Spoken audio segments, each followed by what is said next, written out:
new evidence of the complete insanity of some of the YouTube censorship policies. This one even pissed liberals off. So it should. This was like a full political spectrum situation here. Go ahead and put this up on the screen. YouTube deleted a January 6th committee video because it included Trump's false election claims. And by the way, this wasn't one of those where like, once they were called out, they're like, oh, our bad, sorry, we'll put it. No. They actually stuck by it. So they say, the House committee investigating the January 6th attack on the Capitol has fallen afoul of YouTube's misinformation rules because its clip from the hearings included footage of Donald Trump speaking on Fox Business. The video site deleted the file uploaded by the panel on Tuesday that showed testimony from former Attorney General William Barr because it also included the former president's election lies. So when they reached out to YouTube, the statement from YouTube's spokesperson said, quote, our election integrity policy prohibits content advancing false claims that widespread fraud, errors, or glitches change the outcome in the 2020 election. If it does not provide sufficient context, we enforce our policies equally for everyone and have removed the video uploaded by the January 6th committee channel. So I hope everyone can see how dangerous and insane some of these policies ultimately are. That in the committee literally investigating, exposing how ridiculous these lies were, that they include in there Donald Trump saying his piece on whatever. Right. That in and of itself is enough to take down this video. It's the same thing that happened to over on Rising, remember? Same thing happened to them. I have made this point to them ad nauseum. We are in the news business. People who are in the news say crazy and stupid shit sometimes. You cover that. You say, do you want me to be the describer of events, or is it easier if I just show it to you and then we talk about it? Right. What's easier? What's better for you as both a product?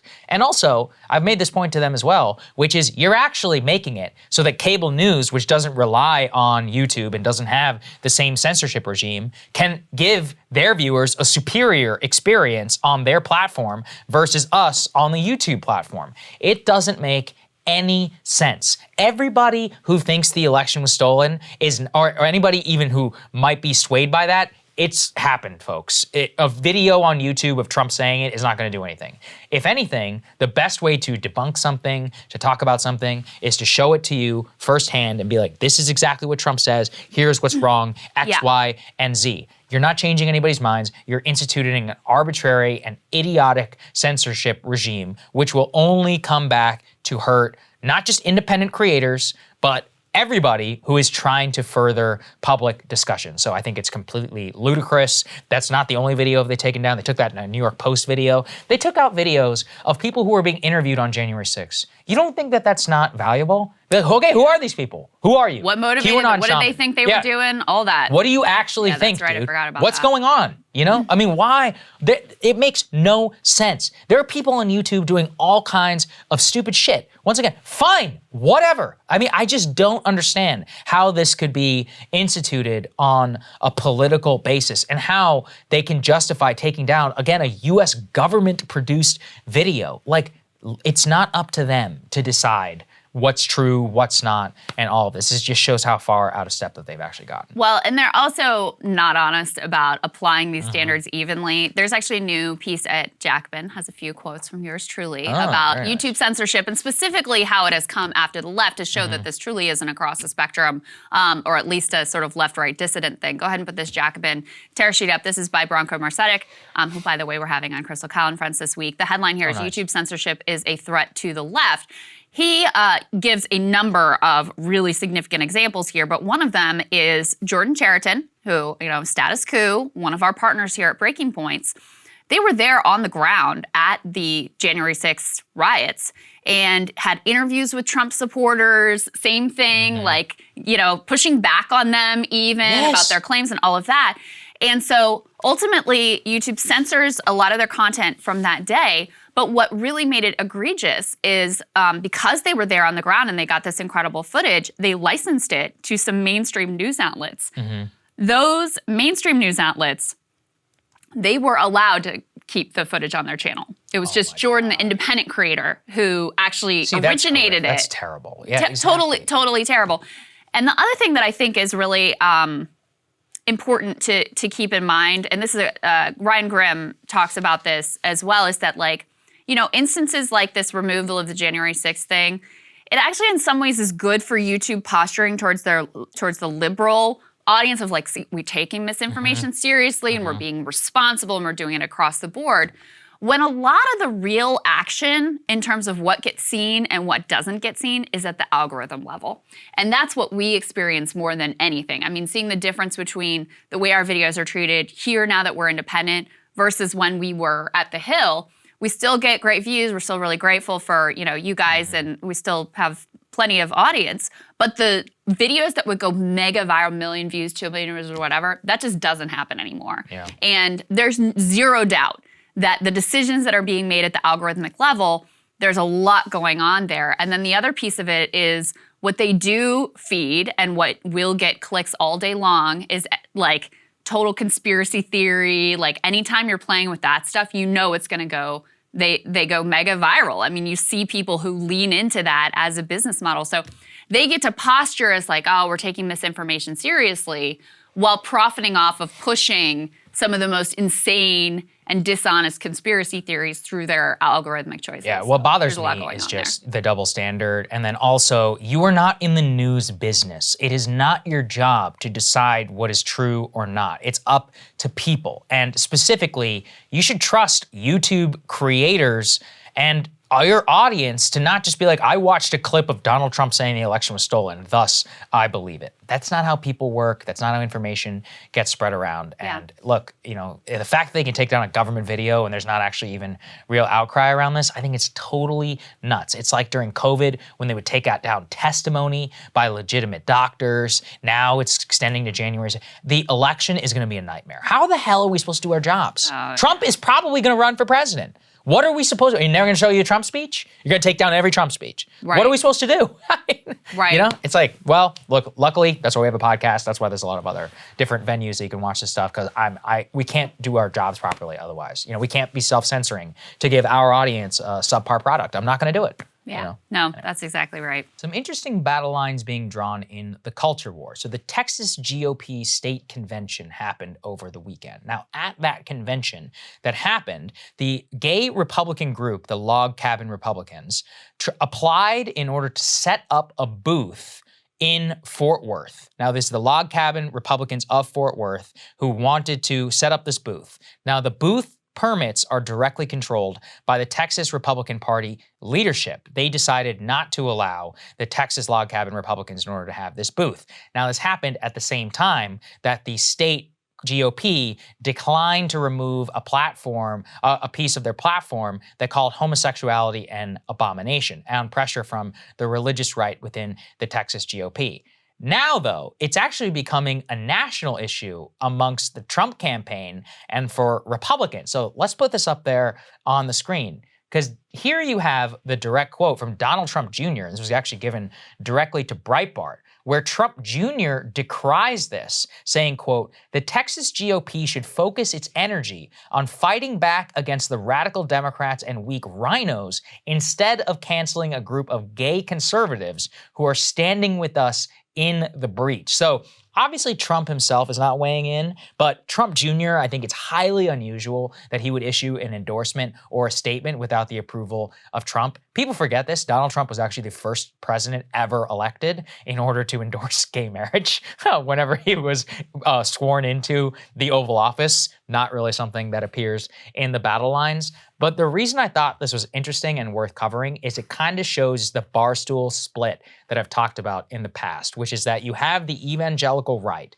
which continues to be opposed to Obergefell and to gay marriage. But a majority of Republicans now actually do support the Obergefell decision. And obviously the Trump campaign, Trump actually held up an LGBTQ flag and was like LGBT squared for Trump or whatever in 2016. He always called himself like the most pro-gay president of his lifetime. So anyway, I thought it was interesting that this is happening, because Texas GOP obviously is still gonna be probably the state, along with like Alabama, Mississippi, and others with big Southern Baptist populations, to be most influenced by the evangelical right. But this is kind of like a schism that's happening because, I mean, the Trump family knows, they're from New York, okay? They're like New York liberals. Like, they are not culture warriors in that sense. And so this is gonna be be like a battle line. I'm curious to see where Ron DeSantis, if he's asked about this. I have no idea where you would fall. That is interesting. I mean, it does kind of show you, because there's no doubt that reaction against the LGBTQ community has become very animating among the,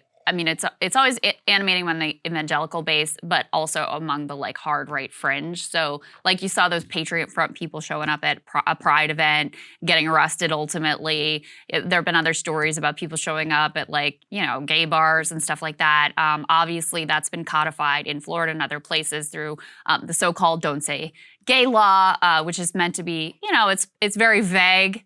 And there's a lot of emphasis on, oh, no, we're not talking about gay people. We're talking about transgender people. That's our concern over here. But clearly there's been a big spillover effect that has made this a very animating issue for a significant part of the party.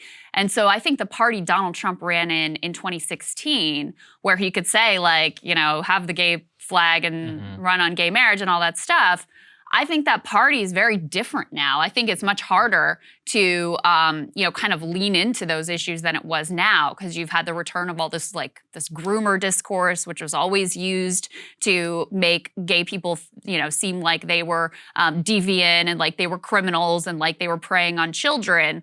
Bringing that back in has reanimated this issue and made it a real, schism, I think, in the country and within the Republican Party. See, I don't think so. I think this is about declaring peace on gay marriage and then putting the front line on transgender discourse, drag whatever in school, specifically gender transition for kids who are like below the age of 14. And I think bifurcating, frankly, is smart, from a popularity perspective, and is a legitimate unresolved, issue in American society. Like, we don't have norms or even language really to discuss. You're like, well, like, when is it okay to like plug food kids full of hormones? Like, should doctors get involved? The American Medical Association is like completely divided. And so I think they're falling on the course of the obviously much more, so-called Don't Say Gay is like dramatically popular in the state of Florida.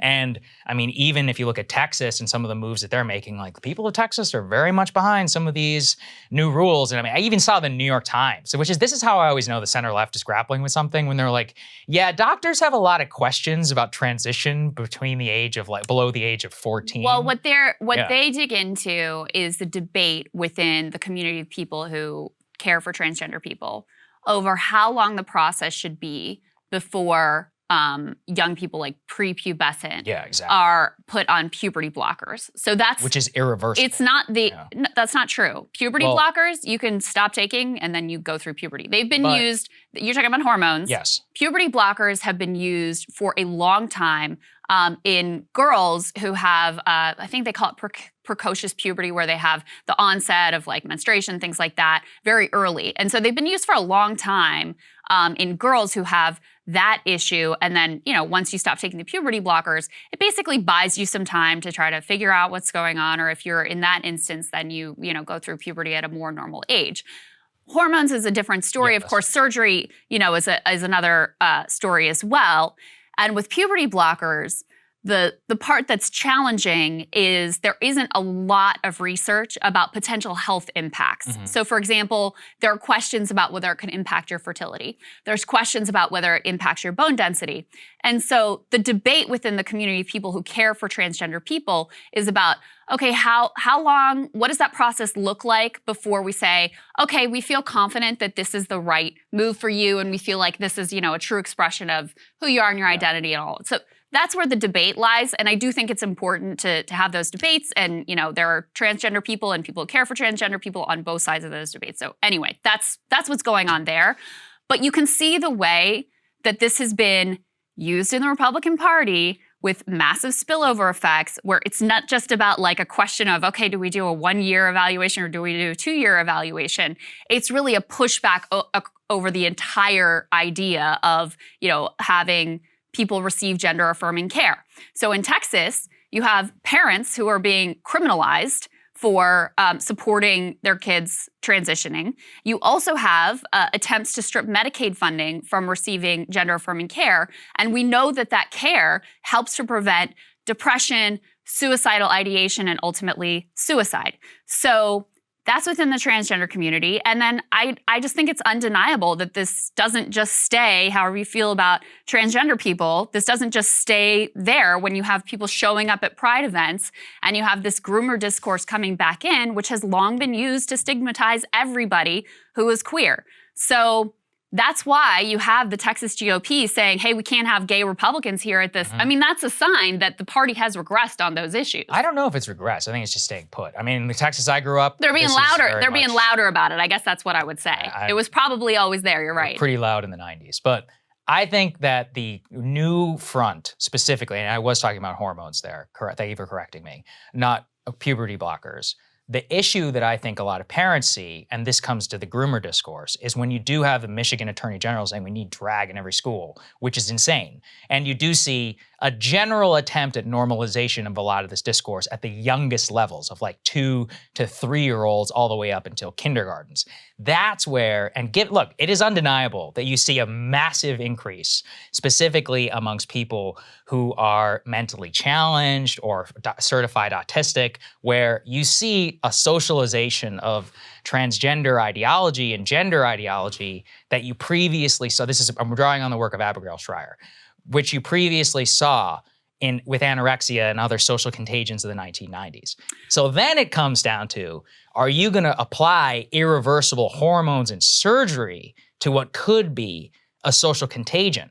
And for all the stories of so-called gender-affirming care, which leads to lessening of depression and more, you also see post-operative depression amongst the detransition community, which is very large, actually, of people who kill themselves. Very small percentage. Well, this is all small in general, right? So we're talking about minute populations. That's true. Yeah. We're talking about edge cases here. And so the most comprehensive study of young people who identified as trans and went forward with some steps, whether it's puberty blockers or others, was out of those 500, I think there were 8 who ultimately decided that they wanted to go in a different direction. So you're talking about comparatively a much smaller community. Now, that doesn't mean that we shouldn't make sure that there's a process in place so that people don't end up with regrets. And I think it also is legitimate to say we're talking about a somewhat different community now, because obviously the number of people identifying as transgender has gone up. Yes. Now, I think that has a lot to do with the fact that it's much more acceptable, that the language very much exists. But I think there are also questions even within the community over whether there are people who, they're young, they're trying to figure themselves out, and they see videos online and think that this might be their identity when ultimately it ends up not being. So there's a lot complicated going on here, I guess I would definitely. Fun culture war. It's the future. All right, everybody, time now for our weekly partnership segment with The Lever. And joining us now from The Lever is the one and only Matthew Cunningham Cook. Great to see you, sir. Thanks so much for having me on, Crystal. Yeah, our pleasure. So more great reporting that has not been picked up anywhere else to my knowledge. Let's take a look at this tear sheet.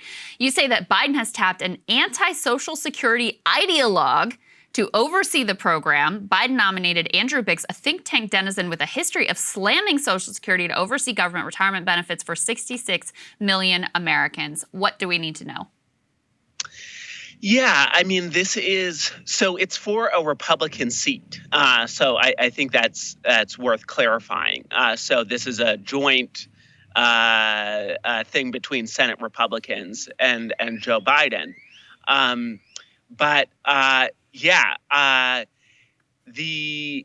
The administration has decided to fill this seat, even though Mitch McConnell is refusing to confirm dozens and dozens of his nominees. So basically, the administration is bending over backwards to accommodate Mitch McConnell and appoint somebody who really has a history of really aggressive anti-Social Security statements. So he worked on Bush's privatization plan by which Social Security ends up being turned into a big 401k plan. He has routinely endorsed the idea of benefit cuts. He is vehemently against Social Security expansion. And on top of all of that, has led efforts to attack defined benefit pensions in the public sector, especially in Puerto Rico, where he's on the financial control board there. And that board has mandated really aggressive cuts to public services across the board and to pensions for public employees. So really Biggs fundamentally is somebody who does not believe that there is a retirement crisis. He thinks that only 23% of Americans having less than 75% of their final income in retirement, that's not a problem. Never mind that. That's millions and millions and millions of people. So he really has extreme views that are wildly out of step with Americans' views on this subject. Americans are overwhelmingly opposed to Social Security cuts. Social Security is the most popular program in the country, consistently 85, 90% approval ratings. And this is who, again, when he doesn't have to fill this position, somebody more moderate has chosen a right-wing ideologue for this role. So, yeah. And you point out that Trump, in a similar circumstance, he just would refuse to put Democrats on boards. So that's how Republicans play this game, just so you guys know. Some details here about from your piece about Biggs' writings on Social Security. As you mentioned, he hand-waved away, you say, retirement insecurity for millions of Americans, saying only 23% of seniors will have retirement incomes equal to or less than 75% of their average pre-retirement earnings, was concerned by Social Security taxes being raised on upper middle class Americans, endorsed cuts to Social Security, argued Social Security privatization would make Americans, quote, not only richer, but also happier, healthier, more familial, smarter, and more active citizens. Wow, okay. In 2013, he justified the idea of raising the retirement age for Social Security benefits as well, saying that Americans, quote, biggest on-the-job risk is, carpal tunnel syndrome for your mouse or something like that. So very dismissive of this program altogether, seemingly working to find every way he can to justify raising the age, cutting benefits, privatizing it, et cetera. And I think one of the things that you and Sirota have both been raising red flags about is, listen, nobody's talking about Social Security cuts. Well, I shouldn't say nobody. Democrats are not talking about Social Security cuts right now. Republicans are starting to talk about, quote unquote, entitlement program cuts. And we've been to this play before. We know after Obama got shellacked in the midterms, that was when he came in, we got to have a bipartisan budget hawk deficit deal, including repeatedly trying to get Republicans to the table to cut benefits on these programs. So this comes at a very risky moment for Social Security as well. Yeah, I think that's absolutely right. Is Lindsey Graham has made clear that, if he's the chairman of the budget committee next year, that he plans to go after Social Security and Medicare and retirement programs. And so Biggs's nomination is really about teeing that up, I think. This is, Biggs is a very sophisticated kind of guy, who is a really good at navigating Washington bureaucracy to effectuate savage cuts against the working class. That's what he's shown in his 6 years on the board in Puerto Rico. So I think that really what we're seeing is this more or less, this announcement that got no coverage outside of the lever, really, I think, will be seen as a marking point for a new battle to protect Social Security. I think that Social Security in the next Congress, but it's going to take a significant mobilization, just like it did in 2011 and 2012 and 2013 and 2014 to defend the program back then as well. Yeah, I think that is all really well said. Thank you so much for actually paying attention to these things. I think that, as you said, we're going to look back at some of these warning signs and recognize what they actually were and what they were building towards. So, Matthew Cunningham Cook, great to see you. Thank you. Thanks so much for having me, Crystal. Our pleasure.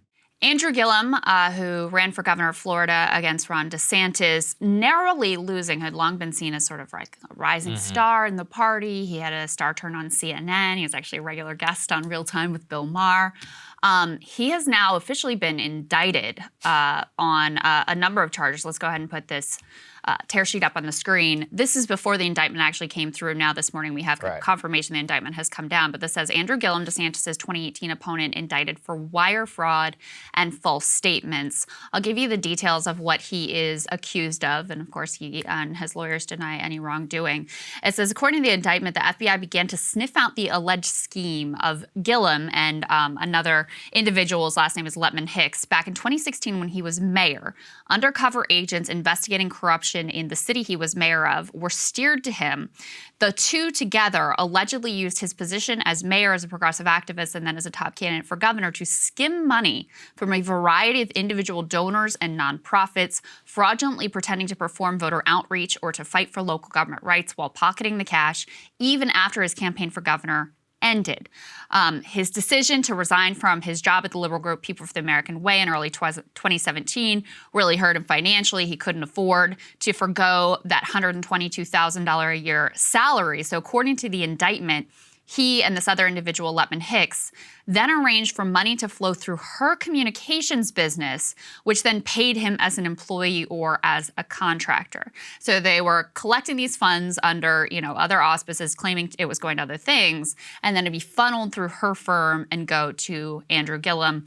That is the allegation here. The last piece that they have in this article that I think just as a refresher, because even when he was running for governor, there were allegations of corruption. Yes. DeSantis hit him hard on that. He'd been under federal investigation for years, they say, starting with his time as Tallahassee mayor when he accepted freebies from lobbyists and special interests, including a free New York Harbor boat ride, tickets in New York to the musical Hamilton, which were supplied by an undercover FBI agent posing as a corrupt developer with a company called Southern Pines.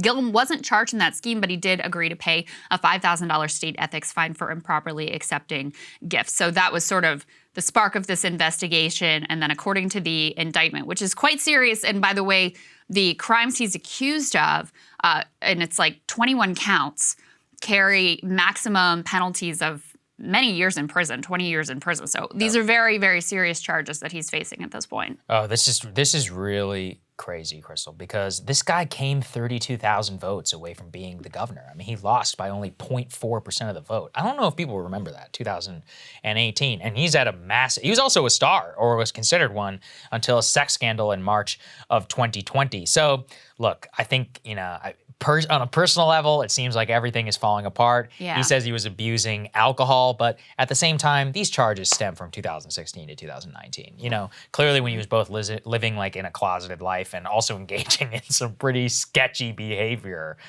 financially. So I don't know. I mean, it's a massive fall from grace because who else do the Democrats have in the state of Florida? Like, he was considered the next guy to run up against DeSantis, and he was like a Stacey Abrams type figure with the media. He was a paid CNN commentator, very high profile Democrat, and boom, I mean, massive fall from grace. It also does validate the corruption charges that DeSantis leveled at him during the 2018 campaign, which everybody said was false. They were like, oh, it's racist, or like, okay, well, Feds just charged him. So. Yeah, I mean, the bottom has clearly fallen out for this guy. There's just no other way to put it at this point. And, they kind of caught, again, he denies wrongdoing, et cetera. But it sounds like they kind of caught him dead to rights, directly lying to undercover agents. On the false statements piece, which they can really get you for, like, that part seems pretty clear cut. And then we'll have to see the evidence as to how the financial shenanigans worked here, funneling the money that you claim is, for voter outreach or you claim is for other purposes into your bank account to try to cover this loss from the other position. So anyway, that's what's going on. There we go. A unearthed clip of political scientist John Mearsheimer, whose previous commentary on sort of Ukraine and the dangers of expansions of NATO has proved to be pretty prescient, but he's also very, controversial figure, I think, because he does place a lot of blame on the West for Russia's invasion of Ukraine. But there's a new clip that has been resurfaced of him from 2016, which has gotten a lot of eyeballs on it and passed around a ton online because of how incredibly prescient he is in his comments here. Specifically, he was asked what the biggest disaster in U.S. foreign policy was. The panelist next to him apparently said Iraq. His answer was as follows. Let's take a listen. After a few more years, we may think that the crisis over Ukraine was the biggest mistake we made. I'm actually very nervous about the situation in Europe. The Russians have thousands of nuclear weapons. They're scared. And we're doing a number of things in Eastern Europe that they view as very provocative. And I've spent a lot of time studying great power behavior.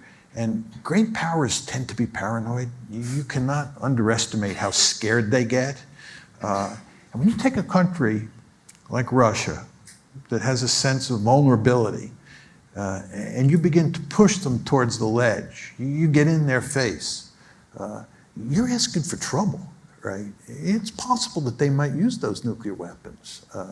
It's possible you could have a real war in Eastern Europe. And this makes me very nervous, right? Iraq is a disaster, but the consequences for the United States, as I said earlier, are just not that great because we're so secure. But once you start introducing nuclear weapons into the equation, it's a different story. And I would also add that because the Cold War is in the distant past, most people, especially younger people, haven't thought a lot about nuclear weapons and nuclear deterrence. And they tend to be quite cavalier in their comments about nuclear weapons. And this makes me very nervous. So I think that you're right from the perspective of today that Iraq was the biggest mistake. But I think the Ukraine crisis, which goes back to your point about the third tranche of NATO expansion, may be seen as the biggest problem. Yeah, I mean, look, he has always been incredibly cogent and well-thinking. In graduate school, him and Stephen Walt were two of the biggest influences on my personal thinking. They're both arch realists. And the realist school has really been poo-pooed and put down in the elite sphere of foreign policy thinking for a long time.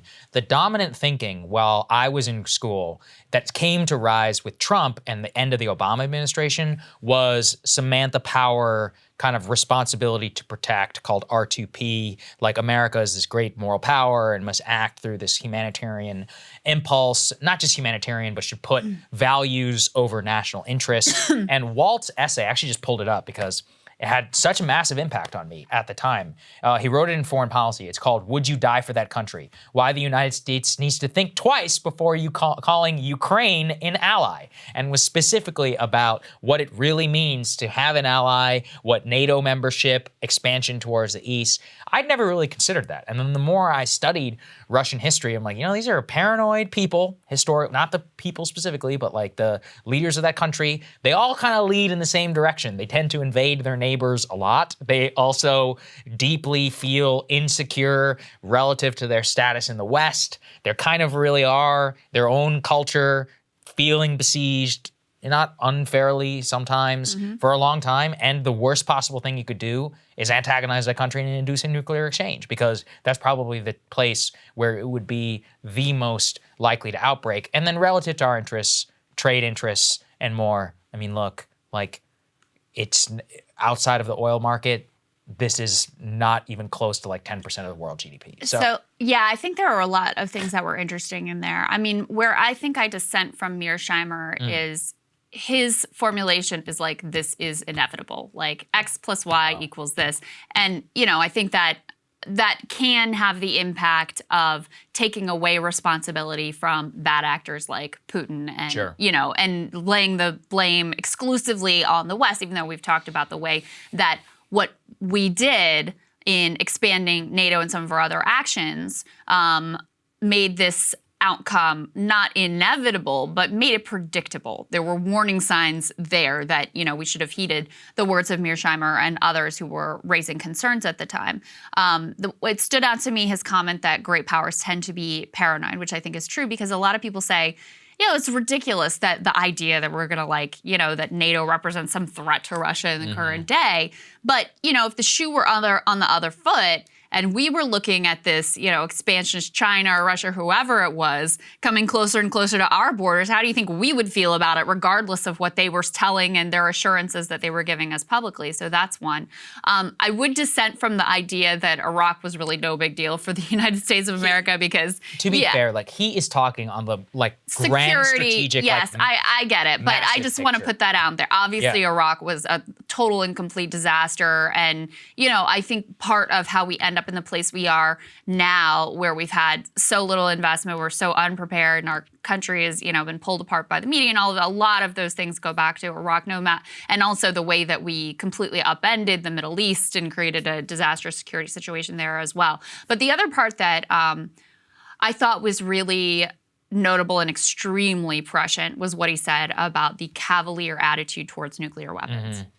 We barely, in the media coverage, and the media coverage of Ukraine has been extensive, we barely hear those reminders that, hey, this is a nuclear power we're playing with. They actually have more nukes than we do. And the one thing he talks about, this is a younger generation issue, but I haven't experienced this to be a younger generation issue in particular. In fact, from the polling, the younger generation is the most concerned, most skeptical about what our policy is and the way that we are prolonging and exacerbating the chance of a direct conflict with Russia. But there is certainly a lot of cavalier attitude about he's not really going to do it. He's just bluffing. This is ridiculous. Why are you even considering this? And that is deep of everything that we've seen in this war. That is the most disturbing part to me. There have been two times, when I really came to grips with this was actually North Korea. So I really remember thinking about this a lot. Back in 2017 when Trump was playing, with fire and fury. Yeah. And I was like, oh my God, the North Koreans have a nuke that could destroy the city of Los Angeles. This is real. This is real. You could wipe Hawaii off the map. And they're crazy. They actually might do it.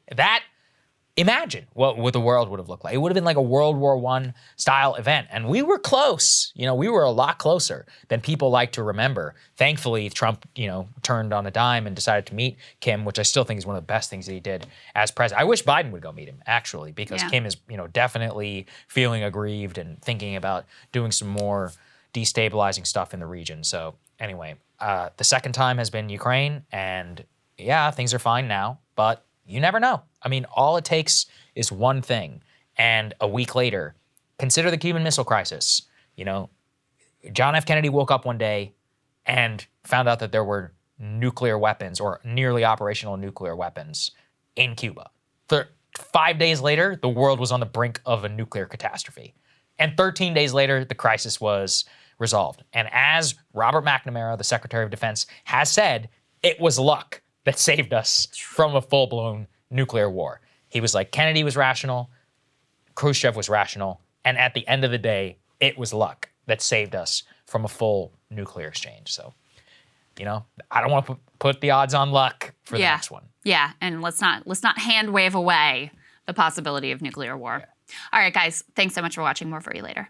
We've been tracking the evolution of this Saudi-backed PGA competitor here in the United States, which is upending the world of professional golf. I personally think it's repulsive and disgusting that American golfers, household names who made their names on the PGA Tour, are cashing out for untold millions by the Saudi-backed LIV group. And it PGA, really is just a cash grab. It's just as blatant a cash grab as it could be. They're paying out hundreds of millions of dollars, and it's splitting the world of golf. And I think it's disgusting to allow this foreign power, which itself is a repulsive regime, in order to come here and screw with our sports. And I'm not the only people who think that. 9/11 families, let's go ahead and put this up there on the screen.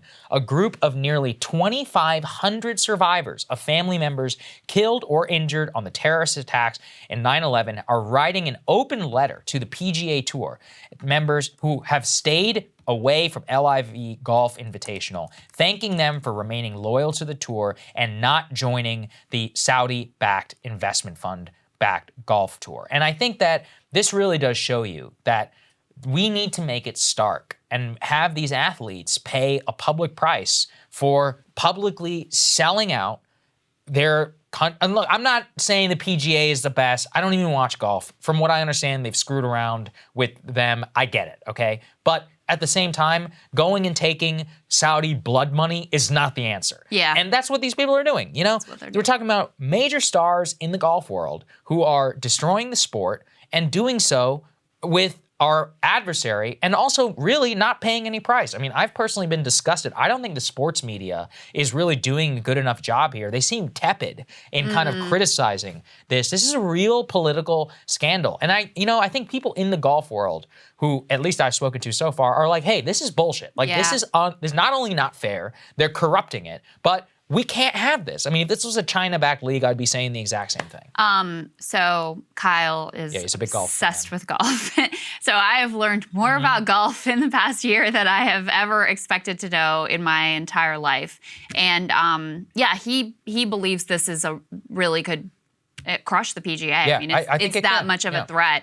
And, you have now Trump coming out and basically praising the Saudi-backed tour. Right, because of PGA course, pulled out of some of his properties. not only Yeah, that, but the Saudi one is hosting some events at his properties. Tell me that.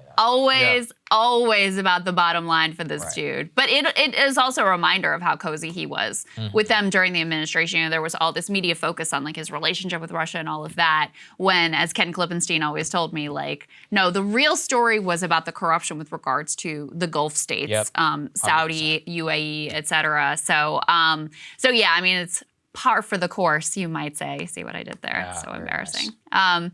No, it's disgusting. It really is disgusting. And it's created a very clear dividing line in the golf world where now it's just like clear as day who's just can be easily bought and it's just going to go for the cash, go for the bag over literally anything else, and who actually has, some principles and is willing to stick with them. I don't even watch golf, and I know who Phil Mickelson and Dustin Johnson are. And the fact that they're going over to the LIV is so repulsive to me. And so, look, I don't know much how we can do about it, but why don't you listen to the people who lost their family members on 9/11? I think that, if anything, they have the moral high ground in our society right now. So, there we go. All right, welcome back to another edition of Breaking Point's The Intercept, where we talk about stories that The Intercept broke. Oftentimes, those are stories that Ken Klippenstein broke. So, Ken, thanks for joining me here again. Good to be with you. And thank you guys for indulging us in this and for being members of Breaking Points, which is what enables this kind of partnership to take hold. And so Ken's story this week is the result of a FOIA. We can put it up here. The headline is Intel Report Warned Abraham Accords Would Fuel Violence. So this is based on an intelligence report that you and Beth obtained through a Freedom of Information Act request. And for people who always hear that term kicked around, FOIA, Freedom of Information, let's start actually there for 1 minute. Like, what is a FOIA? And like, how did you get into throwing out so many FOIAs? And how is it that you are the one that got this back rather than other members of the media? So Freedom of Information Act, that's a federal law by which you can essentially request any government document and have it disclosed to you. Now, there are a number of exemptions. If there's national security information, if there's privacy information, that they can black things out or redact them. But the general idea is a good one, which is that, taxpayers fund the government, and so they have a right to see what they're up to and what it is that they're doing. And so it was with that act that I was able to file a request, get this intelligence report back from the Department of Homeland Security, and see that What's the timing here? Like, what's the request look like? How long does it take you to get it back? Well, I had to sue for this. You mentioned Beth a moment ago, Right. Gordon, my attorney. We went to federal court because when I put in the request for this and other intelligence reports. They didn't produce them. And when you see a report like this, you can see why that is. Right. It's just that a lot of the intelligence reporting is embarrassing. And in this case, what the intelligence report found, this was Trump's own intelligence agency, the Trump administration, because this was in 2020, saying that his signature diplomatic program for all of the Middle East was going to increase the risk of terror attacks, not just in the region, but against Americans in the United States. Right. So you go to court, you get this report that DHS had put together. And so what do they mean by, well, first of all, Abraham Accords. We'll quickly define what that is. That's basically Jared Kushner's baby, where people said, look, how are you going to resolve the Israeli-Palestinian crisis that's been going on for 50 plus years? And Kushner said, well, I'm going to resolve it by ignoring the Palestinians.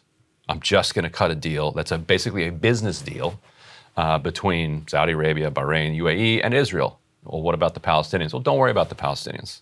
Yeah, it's such a cynical move because they were trying to pitch it, and the Washington press and a lot in the think tanks, they ran with this framing of it as a peace agreement. Right, peace. But the question is, between who? Well, why is there not peace to begin with? Because there are millions of displaced people without a state, and that creates conflict between the Arab nations and Israel.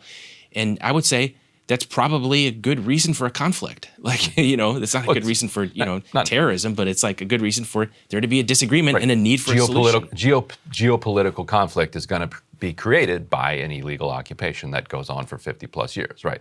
Yeah. Whether that becomes, we're not saying it ought to become violent, but it's going to create conflict between states. Right. And so he's kind of, right, exactly. So their solution, their great innovation was to come in and say, hey, what if we just stick our head in the sands and pretend like this whole Palestine thing doesn't exist? Right. And we just paper over that, and then we can make this agreement, which, by the way, is very unpopular in the Arab world. But the sort of cynical calculation on the part of the sort of Washington planners for this kind of thing is, well, the Arab world is largely run by dictators, so the public doesn't have a say, so we can just ram something like this through and not have to worry what ordinary Arabs think. Well, it turns out sometimes you do have to worry about that because there can be unrest, there can be, it leads to other problems. But they just pretended like none of that existed. Right. And so what does the DHS find in this intelligence report? So they found, this is interesting. So Department of Homeland Security, the word homeland being the operative term here, their concern is U.S. equities in primarily the domestic United States. So for them to issue a report saying that there's a threat of increased terrorism as a consequence of this agreement, that's very interesting. This isn't the CIA, this isn't the Department of Defense. To say that it leads to an increase in the likelihood of terrorism in the Middle East would be sort of obvious, and that's bad in itself. But that there's a threat to U.S. equities in the domestic United States, and as the report notes, against U.S. Jews, because the idea is that there's going to be resentment towards Israel, and people might respond to that. So a rise in anti-Semitic violence. Exactly. Right. Yeah. So, there's real stakes here if you're an ordinary American and you don't particularly care what happens in the Middle East. You just care about what happens in the continental United States. And, I think that's why we had to sue for it, because you disclose something like that, it's embarrassing. And the reality is a lot of these intelligence agencies, I think the rank and file tend to have more integrity, but the political leadership who are appointed by the White House, they know not to let things like this come out because it's going to embarrass their guy in the Oval Office. Yeah, and so Democrats in real time kind of poo-pooed this for the rational reasons that we're talking about here. You can't cut a peace deal between two parties by cutting out one of the parties. Right. Yet now Democrats are in power.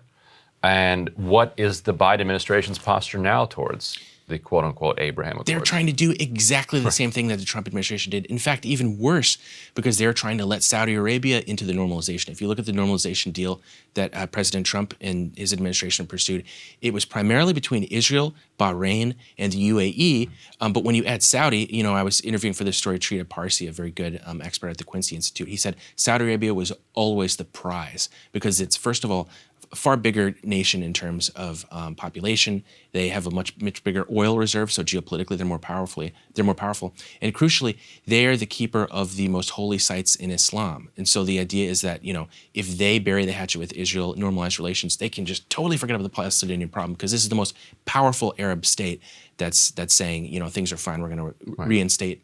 When I say normalize, I mean reinstate diplomatic ties, formal diplomatic ties with the Israeli government.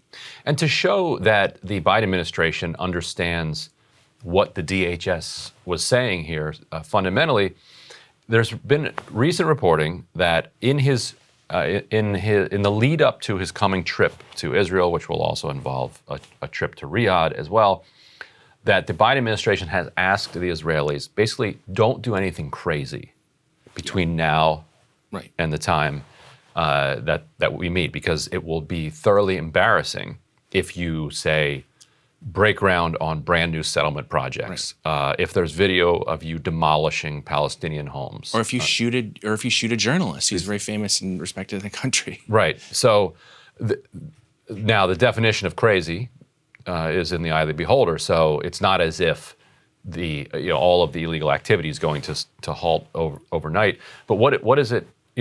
How does Biden's trip to the region fit into this? Fit into this expansion of the Abraham Accords? Well, first of all, he's pursuing it. And if you look at what the administration said, after so many liberals decried the Trump administration rightly for pursuing this, the Biden administration is trying to do a version of it on steroids and take credit for it. And the jealousy is palpable among some of the sort of statecraft side of the Biden administration, because the Biden administration has asked the media in the past not to use the term Abraham Accords. I think there's one way to read that, which is that we want to be able to name it for ourselves so that we can take credit for it. We're jealous of that Trump had this diplomatic achievement, if you want to call it that. The Goliath Accords? What should it be called? The Biden Accords. Yes, Biden. The Democrat Accords. And so when you look at some of these discussion around his visits to these things, is supposed to be a blessing for this kind of an arrangement. Because if you look at, so here's what's interesting about it.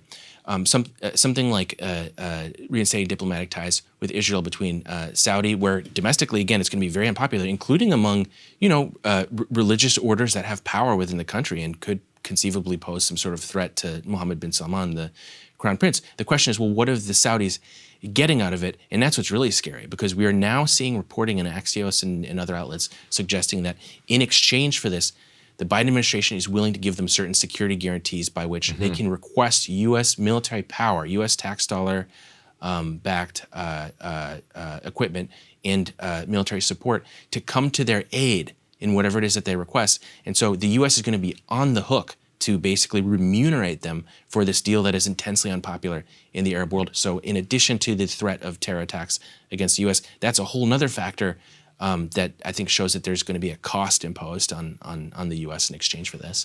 And could it be the kind of cost that spirals into a regional conflict, like drags us into a bigger regional So conflict? that's the problem. When you give a security agreement, that's not something that exists in a vacuum where suddenly, we're going to keep behaving the same way. Put yourself in the shoes of one of these Gulf states like Saudi Arabia. You have the backing of the biggest, toughest, most powerful military. So now you can get a little rougher. How are you going to behave? Probably you're going to care a little bit less about being risk averse and cautious and worrying about responses, because you've got that famously incautious MBS to begin with. Yeah. Exactly. And when you talk to people in the diplomatic community, that's the impression. A lot of them initially were like, this isn't going to happen. It's too crazy because it's too risky for Saudi Arabia. And as Biden makes it clear that he's pushing this, and MBS sends signals that he's open to it, there has been, when I in my talk to these guys, they're like, oh my God, we might have been wrong. MBS is so young and so green, he might actually do this now. And I think that there's a shift in terms of thinking what might actually happen. And there was this incredible German military intelligence assessment of MBS that leaked maybe 2015 or something, when he was just deputy defense minister, that said this guy is wildly rash. He has impulse control issues. Like, this is someone to be very nervous about. He has showed his impulse control issues now on the global stage of, blockading Qatar, killing Jamal Khashoggi, rounding up a whole dozens of people and torturing them in the Ritz-Carlton, just stuff, including family members, family members, stuff that is just outside the norms of even a normal barbaric totalitarian ruler, and it seems like it's working for him. Oh, yeah. So if you're one of these risk takers like MBS, and you keep taking these risks and you keep having people tell you, this is too risky, don't do this, it's not going to work out for you, and over time it continues to work out for you, you can only imagine what kind of risks he wants to take next. And we haven't even gotten to their pursuit of nuclear technology. But that'll be maybe for another time. We got a pleasant segment. Yeah, another pleasant segment on the end of the world. We're going to have to leave it there for now. Ken, as always, it's a pleasure doing these Breaking Points segments with you, and thank you guys for watching. If you have anything that Ken should be reporting on, if you have anything I should be reporting on, my DMs are open. If you have anything for Ken, what's your signal? 202-510-1268. All right, reach out to Ken. Always there for you. Always here for you. See you soon. Hey guys, our friend Marshall Kosloff, he's going to be conducting interviews with experts and newsmakers for us here on the Breaking Points channel. We're really excited. Yep, here it is. Hey, Jules, welcome back to Breaking Points. Hey, Marshall. Good to see you again. Yeah, I chatted with you for my first ever segment, I believe. We were talking about how you went to the White House as a TikTok influencer to discuss like the importance of alternate forms of news. And I thought you were the perfect person to talk about this big story with TikTok a little earlier in the week, which basically relates to TikTok having access to personal data. Can you just explain what's really happened? You've done some great coverage of the topic. Yeah, so what seems to be happening is there were about 80 internal meetings leaked from TikTok, and it seems to be throughout the period of when Trump was trying to ban the app, which was summer of 2020 into the fall of 2020. And of course, that conversation has still lasted up until today. So it's been about 2 years now that this has been going on. So it was 80 leaked audios from these meetings, coverage of basically saying that China still had access to a lot of, if not all of the data. So that's not just in terms of, age and names of users and everything like that. That goes as far as deleted drafts within the app. So super personal stuff. For people who don't know, an app like Snapchat, a lot of young people use that as their default camera app. And, you save that to your Snapchat camera roll. And TikTok is kind of slowly becoming similar to that. So the stuff that you have in your drafts that you don't even intend on putting out into the world is very personal stuff a lot of the time. So it is pretty crazy that an app like China can have access to that. So a lot of these meetings were actually apparently also through September 2021 all the way up until January 2022 was the most recent one, I believe. So that's just 5-6 months ago. And at that point, China still had a lot of access to the data, and it's unclear right now if that is still the case. But apparently TikTok put out a statement last week that a lot of the data has moved over finally to Oracle, which has been in the works for 2 years. But even it's still concern having data for the past 3 years on a lot of America's youth, because now TikTok has surpassed Instagram and Gen Z users. It has 100 million US users, and it's also surpassed YouTube in watch time, so basically time spent on the app. So just the past 3 years alone, having data on that for China is huge. And I'm just curious, this is a difficult question for you because TikTok is how you got to the White House. What's your personal take on whether or not TikTok should be allowed in the United States? Yeah, so it is an interesting situation of the app has a lot of pros and cons. The app has basically 180'd my life and career in a lot of ways. But I remember back in summer 2020 when Trump had announced the possible ban, I felt indifferent in the way that I do now. Not indifferent in the way that I don't care. I care a lot. I'm fascinated by all this stuff, and I feel strongly about a lot of different parts of it. But it was one of those things where I can't yet tell if it is a net positive or a net negative on humanity. And in the US, I honestly sway towards net negative. So when it comes to privacy concerns, I 100% honestly agree with the ban on TikTok, because in the way that WhatsApp, Facebook, Google, and YouTube are all not allowed in China, it's like the Great Firewall. Apps like WeChat and like TikTok that have huge US user bases are still allowed here. And those two apps were what Trump was trying to get rid of in the US. When people try to take the route of the psychological effects of TikTok, that's when I have a little bit of pushback, because you see Instagram and you see YouTube trying to copy exactly what TikTok is doing because they are winning the attention economy. So even if TikTok gets banned, those psychological effects are going to end up trickling into those apps as well. So then we get into the conversation of, are we going to ban bottomless feeds in the US? Are we going to have opening and closing hours on social media? All of these different things. But when it comes to the privacy conversations, I completely understand why we would ban TikTok in the US. I like the way you put it in terms of delineating between those psychological effects, attention economy debates, and the actual who owns and operates and controls this company bit.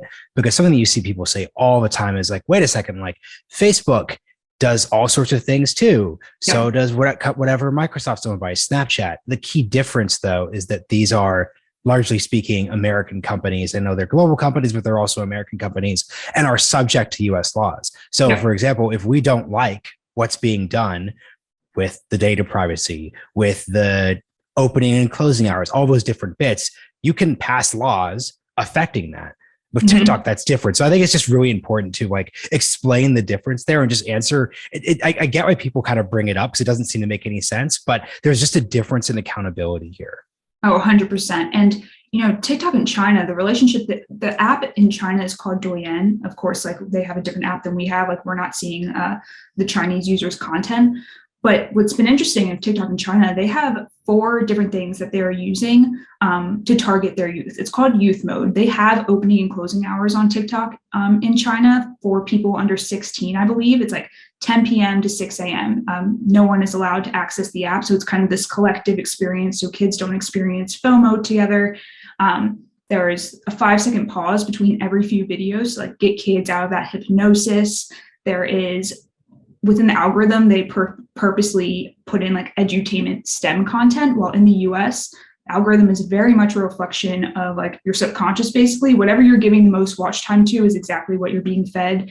And also, I believe it's like you can only spend 40 minutes straight on the app in China, which seems like a no-brainer. Like, why do you need to be spending more than 40 minutes straight on a platform like TikTok? Because of that hypnosis aspect of things. So yeah, in China, they feel a lot of the same ways that we do about our tech companies and those psychological effects. Sometimes they feel like they can't rein kids in and they can't rein these psychological effects in. I know they also targeted video games. Like I think kids right now are only allowed in China to play, I think it's like 2 hours of video games over the weekend. I don't know how they enforce that. I'm sure there's a million ways around that. But that's been interesting to see as well. Something I'm curious about then is what is the real difference, especially in the US, between TikTok and like the Instagram/Snapchat, even YouTube now has YouTube Shorts. So YouTube in its own way is becoming much more like TikTok. So why is it that the American companies have not been able to catch up as well? Oh my God. Like there are so many little cultural elements of TikTok that are just so hyper personalized. So yes, it's more fun in the way something like YouTube, it's really hard to use different audios. So that's what like TikTok started as Musical.ly, so it was focused on music. We know that like the stereotype against TikTok was like, well, it's a dancing app. It was more so like that 3 years ago. So the audios was what really reined people in. The algorithm is so hyper personalized, and you're not on platforms like Instagram, on platforms even like Twitter. You follow some more strangers, but Instagram you're mostly following like friends and family. You follow some like maybe mega celebrities or whatever that you're super interested in. On a platform like TikTok, you're following all strangers because the For You page that's being fed to you is all strangers content. And also in that way, you internalize that, oh, if I post, it'll probably be only strangers that see my content, and people post really personal stuff on there too. And the more personal people get, the more entertaining that is, right? So there's just so many different cultural elements that make TikTok as big as it is today. It's of course shorter content, it's a bottomless feed, and we see that its power is moving all the way into like people are using it as a search engine, specifically within fashion, beauty, cooking, and traveling. And those may seem like trivial things, but a lot of those things we see how like user behavior starts within those areas, and then it trickles into bigger areas of life like politics and everything like that. So to think TikTok could end up being a search engine is pretty crazy as well. And I'm curious, you've done a lot of interesting reporting on just the implications of what these digital footprint conversations look like for younger people. So we were talking before the recording. My version of this was when I got on Facebook in 2007, the whole thing, because we were in high school and underage, was like, oh man, like I hope that no one tags me in a picture where there is a can of beer in the background. Yep. It feels as if we've solved that. It would be weird even in like today's context, now that I'm 30 years old and not under 21, for someone to just walk around taking pictures of everything and then just uploading them. Like that really feels like something that wouldn't be chill. It's also way easier to just untag yourself. And it's kind of funny, even like Facebook, not that I even really use Facebook anymore. Facebook will like notify you if like they think you're in a photo that's been uploaded online because the AI could scan your face. So that's kind of how we've dealt with that. What do you think about what the implications are for like younger people who are coming up on TikTok rather than on Facebook like I did? We're going to see a weird period. I would say, so I'm 24 right now. So I would say probably towards my late 20s, early 30s, when most of Gen Z is in their 20s and early 30s. what we're going to see, I think, is a lot of content that we posted, in high school, in our early 20s, resurface. I think the first taste of that we saw was with Madison Cawthorn, when those like weird videos that his friends took resurfaced on Twitter. And he's younger. I think he's like 26 or something. I think that was like a hint of what we're going to see in the future. So people are posting more personal content than ever on TikTok, which is a weird paradox in the way that it is through the most intimate form of content, video. So like you are showing your full identity. It is very much feels authentic in real time. So it's this weird paradox, but it has to do with feeling like only strangers are going to see your content internally. So we're going to see a lot of content arise. And it's weird in the way that we're talking about, this data and TikTok situation, because there was an article that came out a few days ago as well that the FBI has access to like deleted TikTok videos. They're able to inquire about that, to utilize it in different situations. And the thought that even your drafts, again, things that you might not have intended to ever put out, is also considered data. And that's probably even way more personal than things that you actually put out. And that is able to be accessed by people. Are we going to see weaponization of that? Are we going to see, that being low-key planted in certain areas when Gen Z gets into politics and is, running for different offices? Like, are we going to see those things arise? I think in those situations, there's going to be an element of like empathy or even dilution, because we're going to be, right now we see so much with cancel culture, but a lot of us are realizing the culture changes so much every 5 years. Something that we think is so normal now is probably going to be looked at as insane in 5-10 years. And also we change so much year to year. So I think there's going to be some empathy amongst our generation, because we're all going to have that trail. But there's definitely going to be a few years where it's going to be really interesting, entertaining, crazy to watch it unfold. Yeah, so just to sum everything up, obviously you're not a policymaker, so you can't perfectly predict whether or not these continual data leaks, basically the quote unquote nightmare scenario that was really warned about, you're not going to predict whether that will change things. But I'm curious, how do you think this tension is going to continue to play out? Like, are we just going to probably keep seeing these instances? Is this going to put a pressure point on policymakers? How do you really see that going?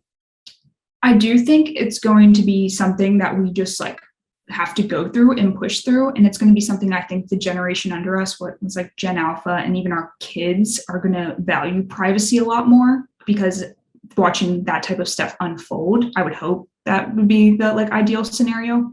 I think it's just something that for like 2, 3, 4 years, we're just going to see it unravel, because not even just in terms of like people on the back end having our data. When you put something out there on a platform like TikTok, how something can go viral overnight, when you delete something, your hands aren't washed all of a sudden. There are people who downloaded that content because they thought it was entertaining or that they thought it was funny, and they say that to their camera roll. They don't know who you're going to be in the future. They could be going through their camera roll and be like, oh my gosh, that's this person who is in this position now, and I want to resurface this online, even though it's deleted. And you lose ownership over your content the second you post it, especially on something like TikTok, where it can be seen by, again, millions, thousands overnight, screen recorded, again, saved to camera roll. So very well said. Jules, thank you for joining. I know that you're not going to have to talk about this pretty much forever, because this is always going to be a tension point, especially for the Biden administration. Like, look, my quick thing is, I suspect the reason why it just hasn't been banned is that, like, because Biden's performing so poorly with young people, they just don't want to add another. Because look, like, I support the ban. I think it was the right policy. Folks in the Biden administration have indicated they agree with that policy, much in the same way they continued Trump's tariffs. But I just think at a political level, the last thing you want to add to just like the current youth low point is really just a TikTok ban, because let's get real for a second. Like, this whole serious geopolitical data privacy debate, it's not going to translate to, I think, everyday voters, especially, well, at least with young people. I suspect like older voters would support the policy, but younger voters who have an enthusiasm issue are not going to be supportive, obviously. Yeah, I almost feel like I might even disagree. It's weird because people have a very toxic relationship with TikTok, but it more so goes back to the psychological effects. A lot of young people, I sense, would feel relief if it was banned, mostly because of the psychological effects and people just being genuinely addicted to the platform. It's a running joke on the TikTok platform of like being addicted to it almost. It's become like a meme. But then it goes again to, okay, these other platforms are just trying to copy it. So we'll see. But I agree that a ban makes most sense for privacy reasons. Yeah. Well said. Jules, thanks for joining us on Breaking Points. Thank you so much, Marshall. As if you guys needed any more evidence that the Democrats were in trouble for the midterms, we get this. So Jordan Sheridan tweets, so the DNC had to move a May fundraiser with Vice President Kamala Harris to the fall because they, quote, couldn't sell enough tickets. Tough sledding when even the donors aren't buying what you're selling. So here's what the article says. Vice President Kamala Harris was slated to host the Democratic National Committee's major money-hauling event, the annual Women's Leadership Forum, on May 25th and 26th. A natural fit given that she's the highest office-holding woman in American history. And when the invites were sent out on May 5th, it was hyped as an incredible opportunity to mingle in person after 2 years of virtual events and meetings. But the event was rescheduled at the last minute for autumn, when the event is traditionally held, after the DNC couldn't sell enough tickets, I'm told. Wow. Now, this might be because this particular demographic is like extra COVID conscious and they don't want to get COVID, but it also might be because there's zero enthusiasm for Democrats now and less than zero for Kamala Harris.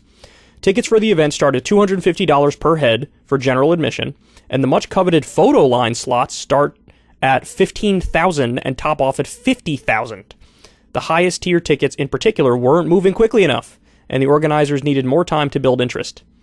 Emphasizing that the event is typically held in the fall, even though invites were sent out for May 25th, DNC spokesperson Daniel Wessel countered that the vice president is a huge draw. Just in April, she held a fundraising event for us that brought in over $1 million. Wessel did not give a reason for the rescheduling. Okay. So, I mean, there's a lot of stuff to say about this. On the one hand, you could say it's a good thing because it shows that the donors, the big money donors, are like flaking out and not giving to the Democrats. On the one hand, that's good because I don't want any big money donors in politics. But also, on the other hand, it shows there's so little enthusiasm for Democrats and for VP Kamala Harris and the party that they can't even get their most trusted demographic, which is like liberal elite moneyed interests, to back them. So I want you to think about this story for a second and look at this other story that we got. The View host Sonny Hostin, Harris Buttigieg 2024 ticket would, quote, obliterate Trump or DeSantis. Obliterate Trump or DeSantis. I don't know what world this View host is living in. I do not know what world she's living in. Now, I don't think Trump is a particularly solid candidate for 2024, given everything that's going on with the January 6th committee, and they're really doing a sufficient job of painting him as what he is, which is like a petty authoritarian dictator wannabe. And his poll numbers are going down, and only 15% of the country wants him to talk about the 2020 election, and he can't shut up about the 2020 election. So he's not a particularly strong candidate for 2024, but there is no metric by which Kamala Harris and or Pete Buttigieg is a strong candidate for 2024. Their poll numbers have routinely been below Joe Biden, and Joe Biden isn't popular. In fact, Joe Biden is a little less popular than Trump was at this time in his presidency. So I don't know what world they're living in. I mean, this is the liberal elite bubble defined right here. It's amazing that anybody would make such a point. I mean, that's beyond comical. So anyway, I bet that, look, I honestly, I bet that this thing does sell out in the fall, but that's still not going to be enough to save the Democrats from their massive shellacking, which is coming in the midterms, which, by the way, was totally unavoidable if they just did solid policy. Was totally avoidable. If you got 2 or 3 parts of Build Back Better through, this wouldn't be happening. If you gave people universal pre-K, if you gave people elder care, if you lowered prescription drug prices, if you expanded Medicare, if you extended the child tax credit, if you extended unemployment benefits, if you did any of a number of things, this would not be happening. But they didn't do it, and now this is happening. And they're looking in the mirror like, well, hold on, what's wrong with our messaging? It's not your messaging. It's your substance. That's the problem.